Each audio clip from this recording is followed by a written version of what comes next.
Assalamualaikum warahmatullahi wabarakatuh. Saya Atira Izani binti Syahrul Nizam, Ketua Kumpulan dari Kumpulan 6. Ahli-ahli kumpulan saya ialah Nurul Syuhada binti Muhammad Sabki, Aufa Adila binti Ahmad Bahrin, Nurul Azlina Salman dan Melizia Mayasin. Isu Kumpulan 6 merupakan isu kecuaian pemandu penyebab kemalangan jalan raya.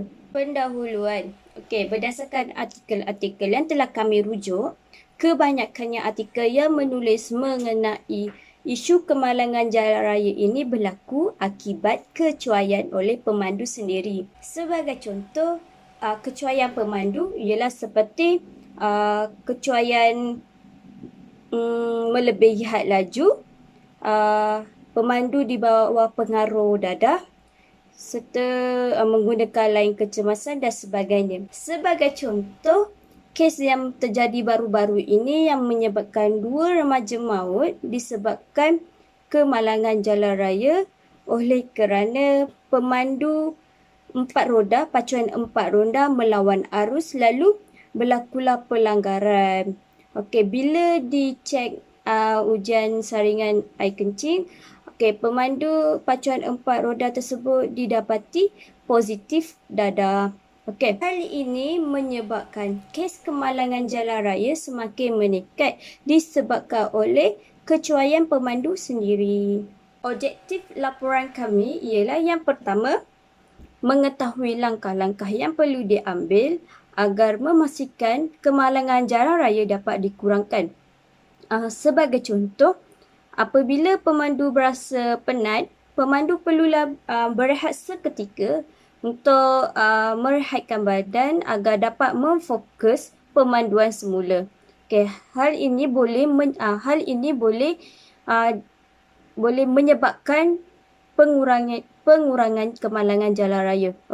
Objektif yang kedua ialah menyatakan punca-punca kemalangan jalan raya yang berlaku.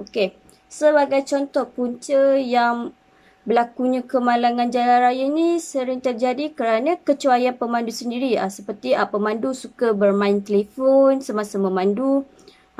Punca seterusnya, pemandu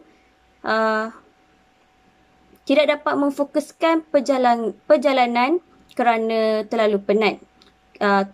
Objektif kami yang ketiga ialah melihat bentuk taburan kemalangan jalan raya. Melihat bentuk taburan jalan raya ini pula ialah seperti pemandu dah tahu dah kawasan tersebut kawasan kemalangan jalan raya. So, pemandu perlulah lebih berhati-hati kalau dah tahu kawasan jalan tersebut itu merupakan jalan yang sering berlakunya kemalangan jalan raya. Sekian, terima kasih daripada saya. Saya akan terangkan apa faktor menyebabkan berlakunya kemalangan jalan raya. Faktor yang menyebabkan berlakunya kemalangan jalan raya ialah pemandu yang dalam keadaan mabuk. Apabila pemandu dalam keadaan yang mabuk ataupun separuh sadar, maka ini akan menyebabkan berlakunya kemalangan jalan raya. Seterusnya ialah sikap penting diri. Pemandu yang menggunakan laluan kecemasan atau memotong di lane kiri atau tidak memberi signal dan tidak bertolak ansur adalah salah satu punca berlakunya kemalangan jalan raya. Dan seterusnya yang ketiga ialah pemandu yang dalam keadaan yang mengantuk. Apabila pemandu dalam keadaan yang mengantuk, maka pemandu tidak dapat fokus untuk memandu. Maka ini juga menyebabkan berlakunya kes kemalangan jalan raya. Yang seterusnya adalah kemalangan jalan raya ini juga berlaku disebabkan oleh penggunaan telefon pintar semasa memandu. Apabila pemandu menggunakan telefon semasa memandu, pemandu akan hilang fokus. Seperti contoh, apabila pemandu sedang memandu dan pemandu tersebut melihat chat ataupun WhatsApp dan sebagainya, ini boleh menyebabkan pemandu itu sendiri hilang fokus dan boleh menyebabkan kemalangan jalan raya. Yang terakhir adalah sikap pemandu yang mengambil mudah tentang penggunaan tali pinggang atau topi kledar bagi yang menunggang motor. Saya akan menerangkan serba sedikit mengenai cara menangani atau cara mengurangkan kemalangan jalan raya yang berlaku di negara kita, Malaysia. Seperti yang kita tahu, kemalangan jalan raya telah menjadi satu kebiasaan di negara kita. Telah banyak berita-berita yang dipaparkan di dada-dada akhbar mengenai isu ini. Lumrah manusia untuk melakukan kesilapan, namun kita juga mampu untuk mengurangkannya dengan mengamalkan atau melakukan perkara-perkara yang tertentu. Oleh itu, terdapat pelbagai cara untuk mengelakkan atau mengurangkan isu kemalangan jalan raya daripada terus berlaku dan juga dapat mengurangkan statistik mengenai isu ini di negara kita, Malaysia. Langkah pertama yang perlu diambil serius mengenai isu ini ialah berkaitan dengan sikap pemandu itu sendiri. Tidak boleh disangka lagi bahawa kebanyakan kes kemalangan jalan raya adalah disebabkan oleh kecuaian pemandu. Maka setiap pemandu harus sedar dan sentiasa berwaspada dalam pemanduan. Antara langkah yang boleh dilakukan dan diambil oleh pemandu ialah sebelum memulakan perjalanan, yang pertama adalah perlu memastikan memakai tali pinggang keledar. Yang kedua ialah memandu mengikut had kelajuan yang telah ditetapkan dan mengikut lorong yang betul. Jika pemandu berasa mengantuk, pemandu bolehlah berhenti di kawasan rehat atau menukar pemandu kepada pemandu yang lain. Bukan itu sahaja, pemandu juga mestilah memastikan diri dalam keadaan yang selamat, tidak mengantuk dan tidak berada di bawah kawalan dadah atau alkohol. Penggunaan telefon bimbit atau telefon pintar semasa memandu adalah sangat tidak digalakkan dan tidak boleh. Hal ini kerana ia boleh mengakibatkan pemandu tidak fokus. Untuk langkah yang seterusnya ialah pemandu mestilah sentiasa memastikan kenderaan dalam keadaan baik dan membuat penyelenggaraan terhadap kenderaan sebelum memulakan perjalanan, lebih-lebih lagi perjalanan jarak jauh. Seperti contoh, dari Selangor ke Kedah atau dari Johor ke Kelantan. Ianya bukan sahaja untuk pemanduan jarak jauh, namun sangat perlu dilakukan beberapa bulan sekali untuk memastikan kenderaan sentiasa dalam keadaan baik untuk dipandu dan selamat. Selain itu, penggunaan pengangkutan awam dapat mengurangkan risiko kemalangan jalan raya. Ianya juga merupakan langkah yang wajar bagi isu kemalangan jalan raya ini. Hal ini kerana jika menggunakan pengangkutan awam seperti bas, LRT, MRT, taksi, Grab dan lain-lain dapat mengurangkan jumlah kenderaan yang berada di atas jalan raya semakin berkurang dan dapat mengurangkan kesesakan jalan raya, seterusnya dapat mengurangkan risiko terhadap isu ini. Pengangkutan awam masih merupakan kaedah pengangkutan yang lebih selamat berbanding dengan kenderaan sendiri. Bukan itu sahaja, langkah lain yang dapat dilakukan ialah pihak yang terlibat digalakkan untuk menganjurkan kempen-kempen kesedaran dalam hal yang berkaitan dengan keselamatan jalan raya. Modus operandi utama kempen ini dijalankan adalah untuk menimbulkan nilai moral dan sivik serta menyuntik etika ketika berada di atas jalan raya dalam kalangan masyarakat. Kempen kesedaran ini dapat dijalankan dalam semua peringkat meliputi sekolah, negeri maupun di peringkat kebangsaan. Di samping itu, cara terbaik dalam menangani kes kemalangan jalan raya adalah dengan memperkasakan penguatkuasaan undang-undang.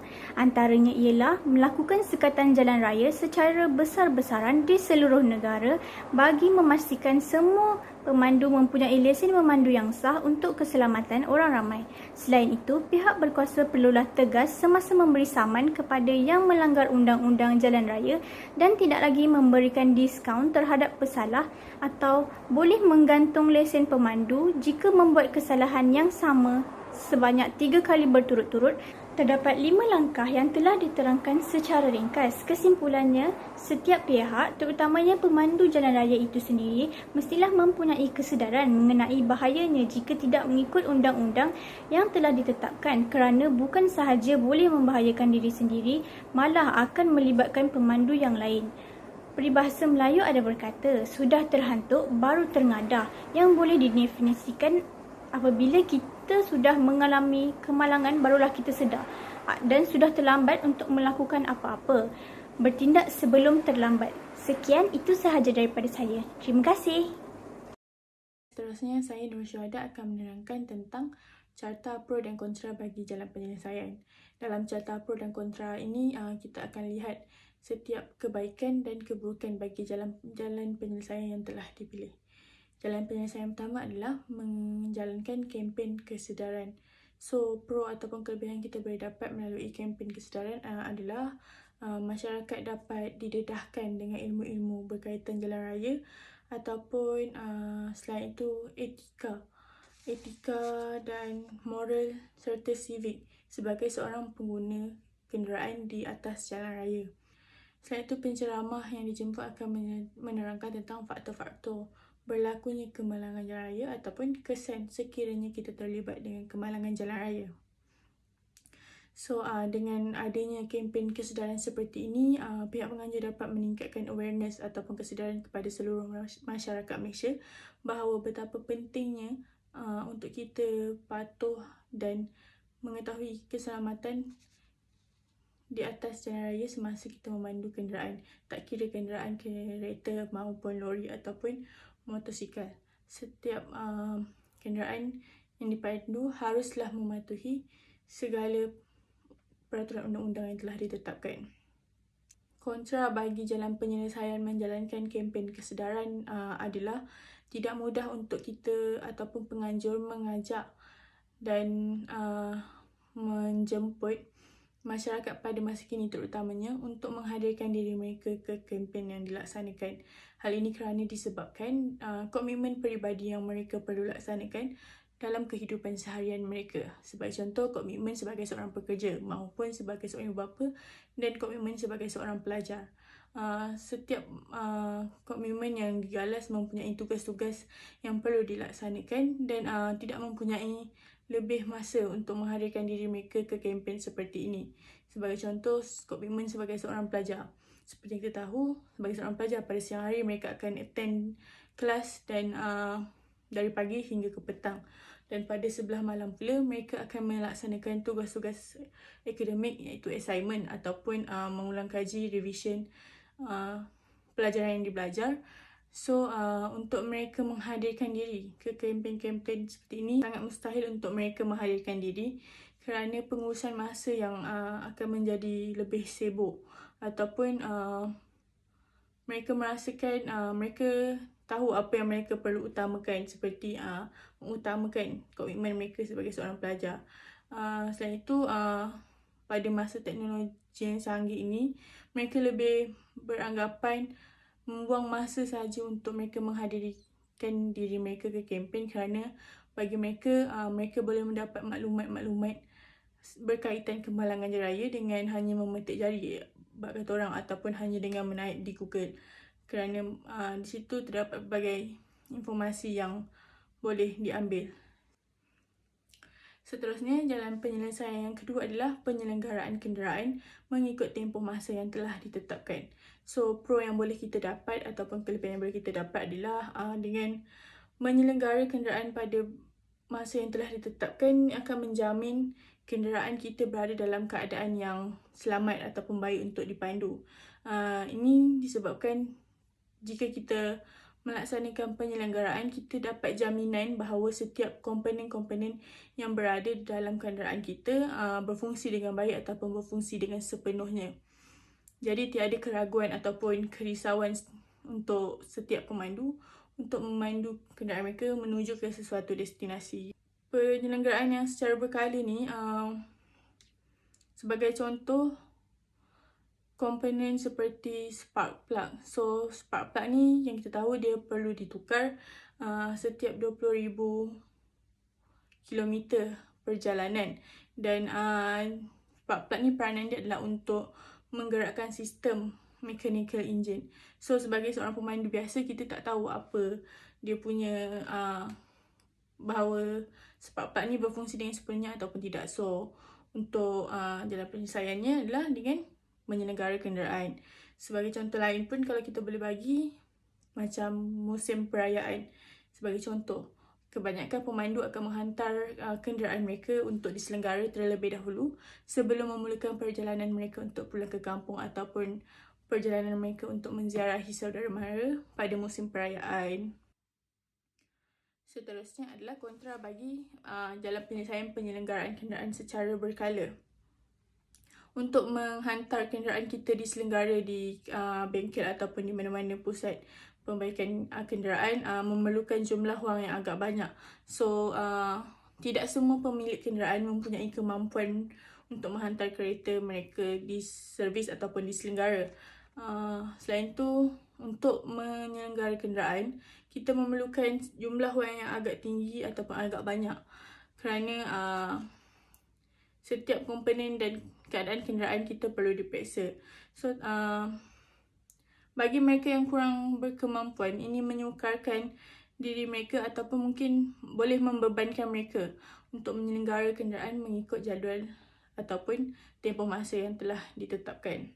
Kekurangan bajet ataupun wang untuk menyelenggara kenderaan adalah disebabkan faktor-faktor tanggungan yang mana seperti untuk menanggung diri sendiri ataupun keluarga mereka. Terutamanya mereka yang tinggal di bandar-bandar, kos sara hidup yang agak tinggi menyebabkan bahawa penyelenggaraan kenderaan ini adalah option yang paling rendah. Jika mereka ada kemampuan lebih, baru mereka boleh hantar kenderaan mereka untuk diselenggara. Itu pun mungkin ada masa yang macam 2-3 tahun sekali, itu ikut kemampuan mereka. So, penyelenggaraan kenderaan mengikut tempoh masa yang telah ditetapkan ini adalah agak membebankan sesetengah pemandu ataupun pemilik kenderaan untuk menghantar kenderaan mereka diselenggara. Jalan penyelesaian ketiga adalah memperkasakan penguatkuasaan undang-undang. Pro yang kita boleh dapat dengan jalan penyelesaian ini adalah undang-undang jalan raya yang dikuatkuasakan serta diperkasakan menjadikan masyarakat lebih berdisiplin dalam memandu kenderaan dan mematuhi setiap peraturan ketika berada di atas jalan raya. Sebagai contoh, mematuhi peraturan tidak melebihi had laju pada sesuatu kawasan, memakai tali pinggang keledar ataupun tidak melanggar lampu isyarat. Dengan adanya pemerkasaan kuasa undang-undang jalan raya, masyarakat akan mematuhi peraturan demi mengelakkan diri mereka daripada dikenakan tindakan undang-undang seperti saman. Jadi wujudnya rasa takut ataupun bimbang dalam diri setiap pemandu. Jadi mereka lebih rasa bertanggungjawab untuk memandu dengan mematuhi setiap etika dan moral serta civic di atas jalan raya. Dan hal ini dapat mengurangkan kadar kemalangan jalan raya. Kontra bagi jalan penyelesaian ketiga iaitu memperkasakan penguatkuasaan undang-undang adalah undang-undang yang sedia ada yang tidak ditegaskan membuatkan pemandu-pemandu di Malaysia melanggar peraturan jalan raya dengan sesuka hati mereka. Dan jika terlalu banyak tindakan undang-undang ataupun saman yang dikeluarkan, sesetengah masyarakat memilih untuk tidak mengendahkan hal itu dan membiarkan tunggakan bil saman mereka menjadi semakin tinggi. Selain itu, faktor keuangan juga menyebabkan mereka tidak mengambil endah saman yang telah dikeluarkan dan memilih untuk tidak membayar kerana kesempitan hidup yang dilalui. Tindakan saman yang dikenakan tidak cukup untuk menyedarkan rakyat kerana pihak berkuasa tidak mempunyai tindakan selanjutnya sekiranya mereka gagal membayar saman dengan nilai had tertentu ataupun dikenakan saman melebihi 3 atau 4 kali. Jadi ketidaktegasan dalam pelaksanaan undang-undang juga menjadi penyebab ataupun kontra dan keburukan bagi poin jalan penyelesaian memperkasakan penguatkuasaan undang-undang. Jalan penyelesaian yang terakhir adalah menggalakkan penggunaan kemudahan pengangkutan awam. Jadi pro yang boleh kita dapat melalui galakan penggunaan pengangkutan awam ni adalah jika ramai masyarakat yang menggunakan pengangkutan awam sebagai main transportation mereka untuk bergerak ke satu destinasi ke destinasi lain seperti mungkin ke destinasi kerja ataupun ke college dan universiti. Hal ini akan menyebabkan bilangan kenderaan persendirian di atas jalan raya berkurangan dan sekaligus mengurangkan kesesakan lalu lintas, di mana kesesakan lalu lintas ini mungkin menjadi faktor utama berlakunya kemalangan jalan raya di Malaysia. Tidak dinafikan bahawa pengangkutan awam dilihat sebagai jalan yang selamat untuk masyarakat bergerak, terutamanya masyarakat bandar, untuk bergerak dari satu destinasi ke destinasi lain. Malah ini jelas menunjukkan bahawa risiko kemalangan jalan raya semakin menurun dan berada pada tahap minimum. Dan akhir sekali, kontra untuk poin menggalakkan penggunaan kemudahan pengangkutan awam adalah terlampau ramai penumpang dan pengguna kenderaan awam pada sesuatu masa tertentu, terutamanya pada masa peak hour seperti waktu pagi sebelum kita ke destinasi dan juga waktu balik, iaitu waktu petang ataupun lewat petang semasa mereka semua pulang daripada kerja ataupun daripada kuliah universiti. Ini akan menyebabkan kesesakan di majoriti kawasan dan stesen pengangkutan awam yang menjadi main point untuk mereka turun dan berhenti pulang ke rumah. Selain itu, kontra untuk penggunaan pengangkutan awam adalah pengangkutan awam mempunyai jadual mereka yang tersendiri yang perlu kita patuh dan kita ikut sekiranya kita ingin bergerak ke destinasi yang kita inginkan. Sebagai contoh, untuk stesen kereta api, kita mempunyai jadual perjalanan yang agak jauh jaraknya. Sebagai contoh, 1 jam ataupun 1 jam setengah jarak pergerakan dari satu masa ke satu masa. Jadi, jika tiada skills ataupun kemahiran penggunaan masa yang baik, ini akan menyebabkan masyarakat tiba di destinasi pada masa yang lewat ataupun terlepas perjalanan pada jadual yang mereka sepatutnya bergerak. Dan akhir sekali yang saya boleh katakan adalah tambang-tambang yang dikenakan untuk bergerak ke destinasi.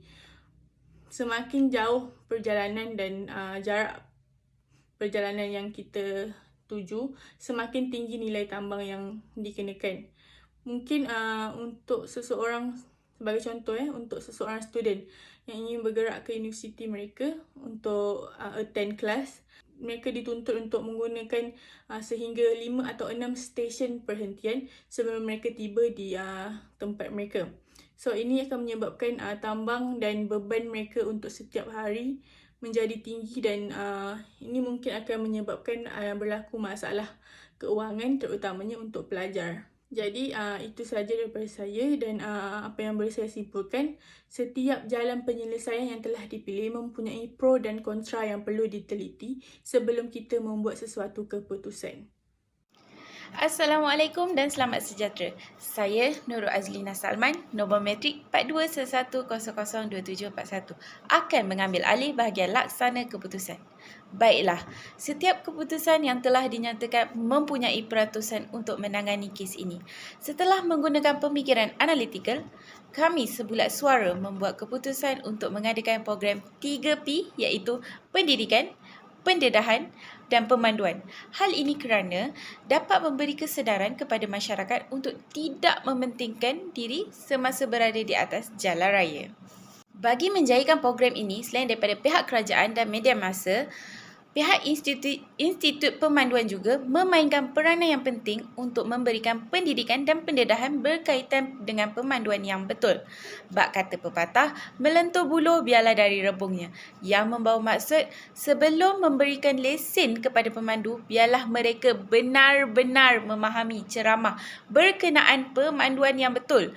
Perkara ini selalu dipandang remeh kerana masyarakat bosan mendengar ceramah tersebut. Kerana bagi mereka, ceramah yang dianjurkan oleh institut hanyalah asas pemanduan yang sudah diketahui mereka. Sikap mengambil mudah ini telah ditanam dari awal lagi sebenarnya. Kita sahaja yang tidak nampak. Tetapi, hal ini dapat dibendung jika pihak institut, pihak yang berkenaan mengambil tindakan dan menyediakan ceramah yang lebih efektif dan lebih menarik. Seterusnya, keberkesanan keputusan ini dapat dilihat dari pandangan masyarakat merasakan bahawa kepayahan untuk mendapatkan lesen serta betapa senangnya untuk dihilangkan atau ditarik semula lesen dalam sekelip mata jika pemandu disabitkan kesalahan kecuaian dalam pemanduan.